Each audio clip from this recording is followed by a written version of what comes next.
Alors on peut se réjouir tout de même d'une chose, c'est que le JDR est bien plus connu et accepté qu'à ses débuts où l'on nous considérait comme des diables mangeurs d'enfants qui s'amusent à jeter des dés pour leur diabolique plaisir. Monsieur, rappelez-vous un peu cette époque, c'était quand même assez goldé. Mais qui dit donc plus connu, dit aussi plus marketé, plus plébiscité, bref, tout un tas de trucs en et qui font que parfois certains JDR ont la cote. Mais alors vraiment la cote. Pour le plaisir des uns et le bof non merci des autres. Du coup, c'est lequel, vous, de JDR que vous trouvez surcoté? Si, vous savez, celui que tout le monde aime, mais que vous n'aimez pas. Bon, voilà une question un petit peu un petit peu risquée, on va dire, s'il y en a qui ont des OP, mais demandons cela à nos chers et tendres intervenants.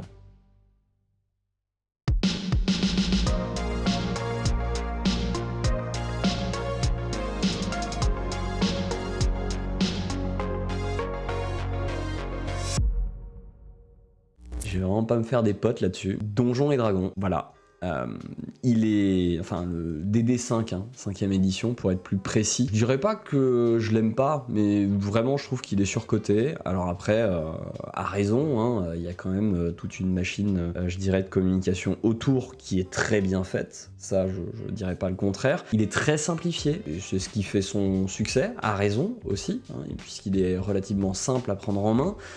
Ils ont enrichi des aspects de RP, certainement au détriment d'un peu de gameplay. Et au final, ce qui en ressort, personnellement, c'est une impression de liberté en moins lors de la création des persos, qui me paraissent beaucoup moins personnalisés, et ça n'empêche pas d'y prendre plaisir, mais bon, moi j'ai ce plaisir en moins, personnellement, ce qui fait que, pour moi, c'est un jeu surcoté. Je vais probablement me faire pas mal d'ennemis, mais alors moi je n'aime pas l'OSR de manière générale, donc je vais pas vous donner un jeu que j'aime pas, parce que c'est un peu... Enfin, il y en a une myriade en fait. Alors, je comprends bien qu'il y en a qui sont très qualitatifs, c'est pas la qualité des jeux que je remets en question, je comprends très bien qu'il y en a qui sont très bien écrits, et c'est pas ça que je remets en question non plus. Mais je comprends pas cet engouement en fait pour les boîtes à outils, parce que moi je n'en ai pas. Je suis vraiment la consommatrice de jeux littéraires, un peu romans.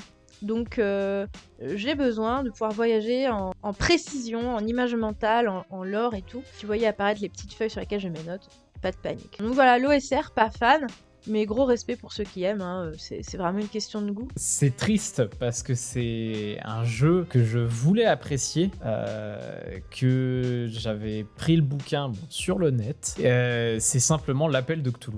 En fait, je crois que autant j'adore l'univers de Lovecraft, autant je crois que je n'aime pas les jeux dans l'univers de Cthulhu où on joue simplement des investigateurs qui se baladent, etc. De plus, le système de jeu de la dernière version de Cthulhu, c'est un système des 20 que je trouve pas très spectaculaire, moins intéressant. En fait, ce que j'aime dans le jeu de rôle avec tous ces jets de dés, c'est le côté spectaculaire du truc, à dire est-ce que je vais y arriver, est-ce que je vais y arriver, et en fait avec un D20 ou des D6, ce qui malheureusement j'ai beaucoup fait, c'est un peu triste, on voit juste des petits dés, des petits chiffres apparaître, et on n'a pas ce sentiment d'avoir beaucoup ou pas beaucoup réussi, je trouve. Et dans l'Appel de Cthulhu, ce sentiment d'être un investigateur, donc une pauvre petite merde dans un univers où il y a des gros monstres hyper stylés, parce que moi je les trouve très stylés, ça me plaît pas trop. Je préfère l'univers proposé par exemple par Cthulhu Mythos de Peterson Games, qui pour moi est un peu plus ancré dans ce que je préfère de l'utilisation de l'univers de Lovecraft. Moi c'est Donjons et Dragons. Voilà. Alors pourquoi j'aime pas Donjons et Dragons? Parce qu'il a un monopole.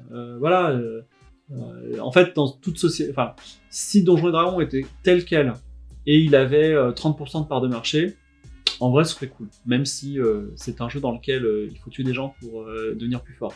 Mais dans tout ce secteur d'activité, quand il y a un monopole, c'est pas bon. Voilà, c'est un monopole, et en plus récemment ils ont sorti des positions politiques commerciales qui font que ils ont l'intention de le conserver et de l'exploiter. C'est pas très glop, voilà. Et je pense que ça c'est pas très chouette, parce que aujourd'hui on fait du Donjons et Dragons avec le sourire en tant que créateur de jeu. C'est-à-dire que si tu veux être publié aux États-Unis en tant que Français, tu fais une campagne Donjons et Dragons, tu fais la Kickstarter, etc. Si ils commencent à serrer la vis, peut-être que les créateurs du monde entier vont se mettre sur d'autres jeux. Voilà.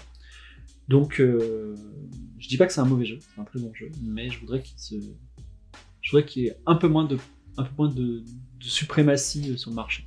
Alors, je ne connais pas des masses qui ne me plaisent pas, et en fait, je dirais que c'est Donjons et Dragons. Parce que, en fait, j'ai rien contre le jeu en lui-même. Le système est assez compliqué quand on ne connaît pas, mais comme tout jeu de rôle, une fois qu'on est dedans, ça passe. Le problème, c'est que dès que je parle de jeu de rôle à quelqu'un, tout de suite, c'est Donjons et Dragons, le geek au fond de sa cave avec le costume, qui zozote, machin, enfin, les gros stéréotypes qui vont avec, et en fait, malheureusement, Donjons et Dragons a de très mauvaise réputation pour les profanes. Donc ceux qui ne connaissent pas les jeux de rôle se retrouvent à avoir que l'image qu'on a dans les films ou dans les séries. Et encore, heureusement que ça a un peu évolué avec Stranger Things, mais sinon, ça reste les mêmes stéréotypes des gamins autour d'une table avec un panneau de jeu et qui zozotent et qui n'ont pas de vie sociale, quoi. Et ça, en fait, je trouve que Donjons et Dragons, pour moi, nuit un petit peu, enfin, comment dire ça, sa notoriété nuit, en fait, aux vrais joueurs de jeux de rôle qui ont autre chose dans la vie que Donjons et Dragons. Le JDR qui est surcoté pour moi, c'est Warhammer. Warhammer, c'est un jeu auquel j'ai pas mal joué quand j'étais jeune, et d'ailleurs j'adore l'univers de Warhammer, le côté dark, gritty et tout. En fait, c'est pas tellement l'univers, c'est vraiment le système. Pour moi, le système descend globalement, j'en peux plus. C'est très simple à utiliser en actual play, etc. Donc on le retrouve un petit peu partout. Je trouve que la plupart du temps, il est utilisé de manière pas très intéressante. Dans Warhammer, moi, je trouve, a posteriori, je trouve que c'est nul de rater la plupart des jets de dés qu'on fait. En tout cas, avec les règles de base. Je trouve que le jeu de rôle Brigandine de James Tornad, il permet de faire ça de manière beaucoup plus efficace. Il nous explique vraiment comment utiliser le système descend, comment vraiment moduler la difficulté. Il est plus simple. Et il colle parfaitement à l'univers de Warhammer, donc je préférerais, si je voulais rejouer dans l'univers de Warhammer, utiliser le système Brigandine. Alors, question extrêmement difficile, n'est-ce pas ? Alors, je vous avoue que j'ai pas de jeu de rôle que tout le monde aime et que moi je déteste, parce qu'il y a très peu de jeux de rôle que je déteste, à vrai dire.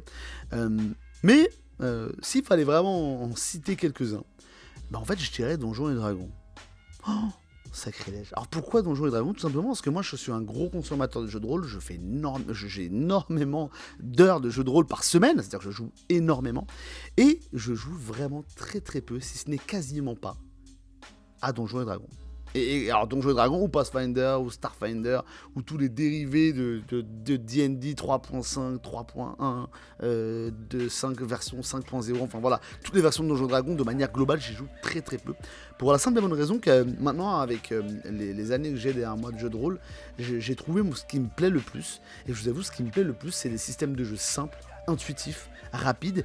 Et Donjons et Dragons, même si ça reste une mécanique bien huilée, efficace, ne me correspond pas particulièrement. Voilà. Donc, je préfère totalement jouer dans du Medfan comme Symbaroum. Je préfère totalement jouer dans des univers post-apo avec un système Engine, ce genre de choses, que de me lancer dans du D&D. Et puis de manière générale, je n'ai jamais masterisé D&D et les gens de mon entourage ne masterisent pas D&D, donc j'y joue quasiment jamais. Voilà. Donc j'ai très peu de Donjons et Dragons à mon actif. Question assez difficile parce qu'il n'y a pas vraiment de jeu que je n'ai pas aimé, que je trouve surcoté. Mais vu qu'il faut répondre quelque chose, je dirais Le Monde des Ténèbres. Donc Vampire à la Mascarade, Loup-Garou, tout ça. Mais plus par rapport à l'univers que par rapport au jeu en lui-même, parce que c'est un imaginaire qui me parle peu. La seule référence que j'ai dans ce domaine, c'est Twilight, donc autant dire que ça ne m'attire pas plus que ça. Mais du coup, je suis tout à fait curieux de découvrir ça avec quelqu'un qui en est fan. Donc quelqu'un propose sur le Discord, je veux bien être joueur pour découvrir un petit peu ce qui attire les gens dans cet univers. Bah si, Star Wars, en vrai je trouve que Star Wars, chaque fois que j'en parle aux gens, les gens me disent ah mais si c'est incroyable et tout, alors moi j'ai pas du tout aimé. Après j'en ai pas plus que ça de surcoté. Non même pas en vrai, c'est plus, ça dépend beaucoup du système et de l'univers, et des fois il peut y avoir un univers de ouf avec un système pas dingue, et l'inverse est vrai aussi, mais non pour l'instant j'ai pas de... À la base j'aurais quand même dit Cthulhu, tout ce qui est Cthulhu, etc. Mais en fait, c'est juste que c'est un univers que j'ai pas eu encore l'occasion d'explorer, mais je trouve que c'est dingue Cthulhu, et que c'est surcoté dans le sens... je sais pas comment dire, enfin, c'est pas surcoté dans le sens péjoratif, c'est-à-dire qu'on en parle énormément et qu'on met beaucoup en avant Lovecraft, etc. Alors qu'en fait, c'est assez varié dans ce genre-là. Mais sinon, sinon, je trouve pas que j'ai pas de JDR surcoté que tout le monde aime et que moi j'aime pas.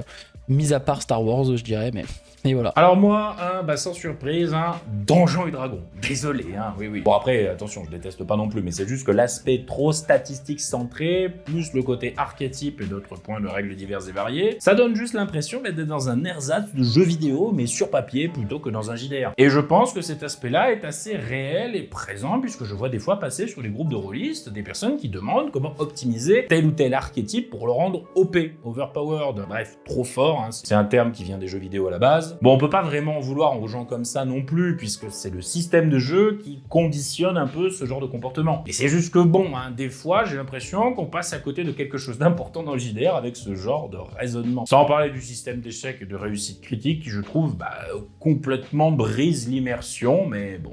Ça, c'est encore une fois un avis personnel. Enfin bref, je pense qu'on peut raconter des histoires très prenantes dans l'univers de D&D quand même, juste que ce soit plus dur. Bon, je charrie, désolé, calmez-vous, Peut-être pas. Et voilà donc qui conclut cet épisode 4 de cette série. Merci encore une fois aux intervenants pour leurs expériences, et merci encore une fois à LizFai pour le concept de la vidéo qu'il m'a laissé lui shipper avec une extrême gentillesse. Bon alors c'est bien beau, on a entendu tout le monde parler sur le sujet, mais et vous alors? Dites-nous donc en commentaire, c'est quoi le jeu de rôle que vous avez trouvé, ou que vous trouvez encore complètement surcoté? Bon, soyez sympa quand même, Allez pas tacler trop fort ou faire des tacles trop appuyés. Le but c'est pas de heurter ceux qui aiment, quand même. Restons urbains. Quant à moi, il ne me reste plus qu'à vous souhaiter une très bonne journée ainsi qu'une excellente semaine. On se retrouve dans 15 jours avec l'épisode 5 de cette série. Et comme l'a dit un vieux sage que j'ose citer ici, je sais plus qui c'était le scénarien. Ciao, bonsoir, les studios.